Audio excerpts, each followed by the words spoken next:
ډېرو معززو صحافي حضرات، نن موږ تاسو په خدمت کې حاضر شوي یو او حقیقت دا دی چې کله هم څه مشکل راشي، څه مسله راشي، څه انساني المیه جوړه شي، نو په هره کیسه کې موږ سترګې هم پرېستې وي یو صحافي وروڼو ته وي یو. حقیقت دا دی چې په هره خبره باندې دو دی حق اواز اوچت کړی دی او خبره یې کړې د حق ملګرتیا یې کړې وه. نو موږ په دا مسله کې هم همدغه رنګې د تعاون اپیل او درخواست دی. نن چې موږ په کومه خبره دلته راغلي یو، موږ دا ټاونشپ اونرز اسوسییشن دی یو چې په دا KPK کې د موږ ټاونشپ دي، او دویم د موږ سره متحده پراپرټي ډیلرز اسوسییشن صدر شاپور صاحب دی. ما خپل نوم شاه فیصل افریدي او نائب صدر پرایویټ هاوسنګ سکیم اونرز اسوسییشن وصال صاحب دی، موږ سره دم نائب صدر دی، او ضیاءالحق صاحب دی موږ سره د اونرشپ ترجمان دی موږ، او سره د موږ د سایډ کې شاپور صاحب صدر دی، او د هغه ملګري دی ثبت الله صاحب دی، دا د موږ رایل هاوسنګ سکیم ملګری دی، موږ اسوسییشن ملګری دی، ولی الله صاحب دی، سراج الدین قریشي صاحب دی، او موږ صدر صاحب ناصر خان د ډینز مالک دی، او KPK ډیولپرز اینڈ بلډرز اسوسییشن صدر دی. موږ اصل بنیادی خبره دا ده چې KPK چونکې تیرو د 20 سال نه د دهشتګردۍ شکار ده، خو دلته هیڅ قسمه انویسټر چې دی د بهر نه راتللو ته آماده نه و. په دغه علاقې حالات انتهایي هغه وو، خو د موږ دا چې کوم خلک ناست دي دغو خپله سرمایه بهر یو نه وړله او په همدغه علاقه کې او په دا وطن کې او په دغه د پښتونخوا د خوبصورتۍ دپاره استعمال کړله. او دلته کور چې دی دا حقیقت دا دی چې دا د انسان بنیادي ضرورت دی. څنګه لکه درې شیونه ډېر بنیادي دي چې هیلث دی، ایجوکیشن دی او رهایش دی. نو دا څومره د موږ د ټاون اونرشپ چې دي دغو په ډېره ښه طریقه باندې په KPK کې انویسټمنټ وکړلو، او چا وړه پیسونه، چا لږ غټ پیسونه، او چا هغه وکړل، او هغه یې په یو ښه طریقه باندې او په لو طریقه باندې او په کمو پیسو باندې او په انسټالمنټ باندې خلکو ته د کور غونډه کې یو عظیم نعمت چې دی د هغه کې د هغه معاونین شول او هغو ته کورونه ورکوي. او الحمدلله موږ په فخر سره ویلی شو چې موږ کوم هاوسنګ سکیم ډیولپ کړي دي په هغه کې موږ په ډېرو کمو پیسو باندې په قیمتونو باندې خلکو ته پلاټونه ورکړي دي، او الحمدلله هغه اوس د لکونو روپو په هغه کې ګټه کوي او هغو ته براور شوي دي. او د هغې مثال لکه خیبر کلی دی په رنګ روډ باندې، لکه الحرم ټاون دی، دلته په هغه کې شمس القمر ټاون دی، زموږ په GT روډ باندې پېښور ګارډن دی، داسې زموږ په GT روډ باندې نور ټاونشپ دي لکه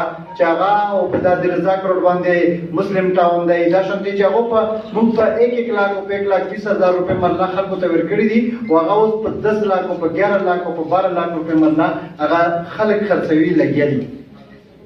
دا چې موږ ته بنیادي مسله په پېښور کې او په دا ټوله KPK دا وه چې ګورنمنټ وایي چې تاسو دا ریګولرایز کو او دا NOC واخلو، خو د NOC اخیستل دا د اوسپنې چڼې چیچل دي. لکه هغې وجه دا چې چونکې موږ دا خلک چې دي دا خو یو ډېر زیات سرمایهداره نه دي چې هغه 100 120 او 200 یعنې 160 کنال مینیمم ریکوایرمنټ لینډ پکار و د NOC دپاره.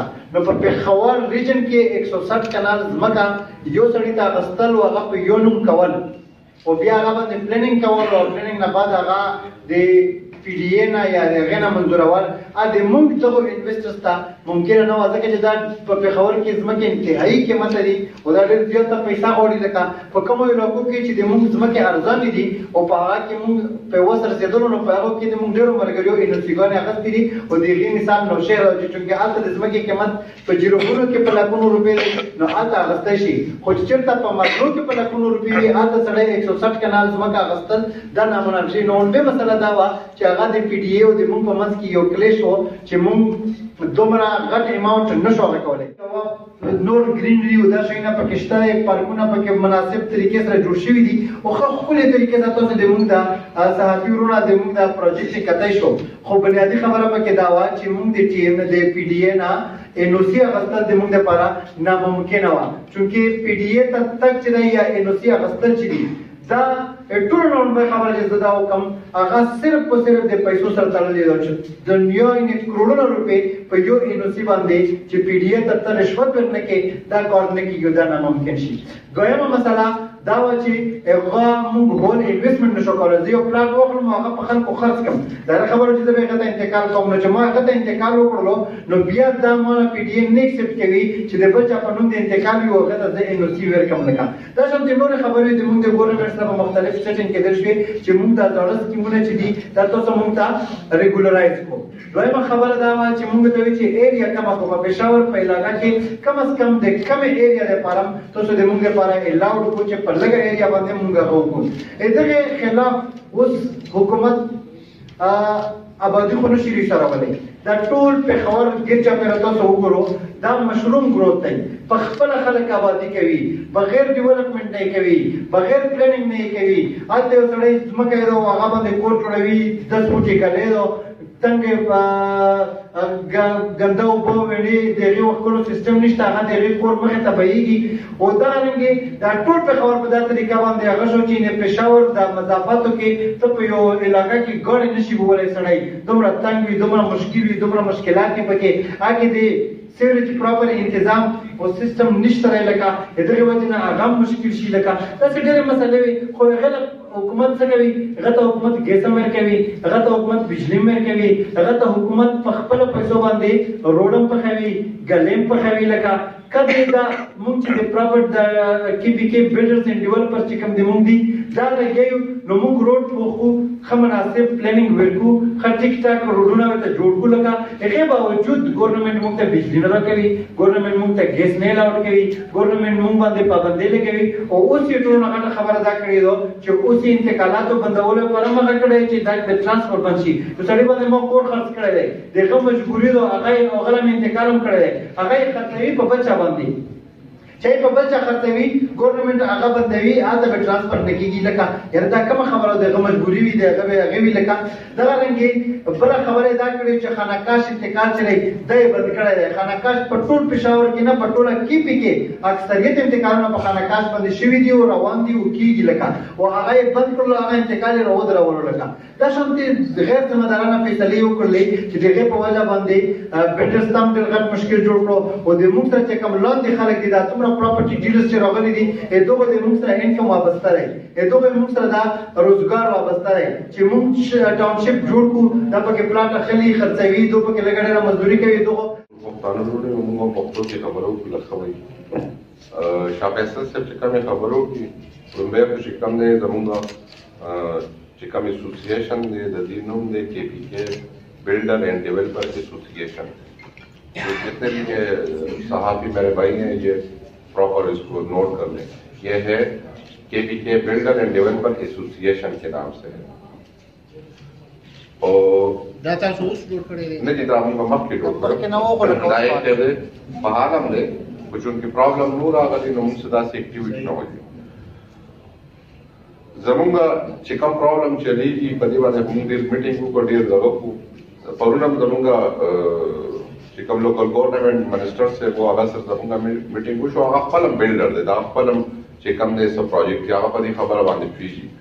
بیسیکلی موږ ګراوند ریالټي ته نه ځو. زه سیکرټري صاحب هم ناست وم، هغه ته وایي چې خبرې به تاسو سره کوو خو ګراوند ریالټي باندې به کوو. ګراوند ریالټي څه دی پېښور کې تاسو ټولو ته پته ده. دی زمونږ افیسونه چې څومره د ملګرو افیسونه سیل کوي پکې پېښور لومبی خبره کوم. د دې بایلاس کې چې کوم دی چې تاسو NOC اخلي نو 160 کنال دی. نو 160 کنال نه لاندې چې کوم دی هغې باندې خو هغه اپلای کېږي نه. تاسو ولې د هغې افیس بندوئ؟ تاسو خو د هغې نه کم NOC نه ورکوئ. آیا دا لینډ چې کوم دی دې سره به خلک څه کوي؟ او هماغه زمینداري به ورکې کوي یا به ورکې څوک کورونه جوړوي یا به څه کوي هغې سره؟ دا ما ته تاسو ځای جواب راکړئ. دویم خبره دا ده چې کم افیسونه یا انتقالات باندې تاسو پابندي لګولې دي هغه پابندي تاسو لګولې هغه نقشې هم ټي ایم ای پاس کړی دي موږ چې کوم ځای کې اوسېږو هغه ته چې کوم د پیدایش امانتدار چې موږ بدل د ښار او د دې خلکو هغه ته چې کوم څونه کورونه دي په تاسو انتقال باندې پابندي لګوله پلس نقشې ټي ایم ای پاس کړی دي نقشې باندې پاس کړی چې دا انلیګل به فیس هم واخیستو نقشې تاسو پاس کې انلیګل دي ولی دویم خبره دا ده چې څومره معاملات اوس روان دي یا چې سم روان دي د دې زمونږه کې پی کې سره نو شلو کارونه زمونږ چې کوم دی دا پښتانه دونه خراب کو چې هغه دهشتګردي او دا بزنسمین چې کوم دی هغه به د دې نه اسلام آباد لاهور کراچي یو کس ماته د لاهور خو ستاسو په دې پہچان کیا ارد گرد کی چې هغه پنجاب نه راغلي کې پی کې انویسټمنټ کړی پښتانه ډز خلکو پلاټونه دي اخلي او خرڅوي لکه موږ خپل پکې نشته چې اته موږ کوم نوځو کوم افیس دی هغه د یونیورسيټي افیس دی او د سیټي مال افیس دی لہذا د هغه لیندین کېږي په ډول پروجیکټ دي هغه نقشې پروشوي دي جی مهرباني फैसल साहब ये बताएं कि आपके पास अमल क्या है नासिर भाई मैं चलो जी ये भी बात करें तो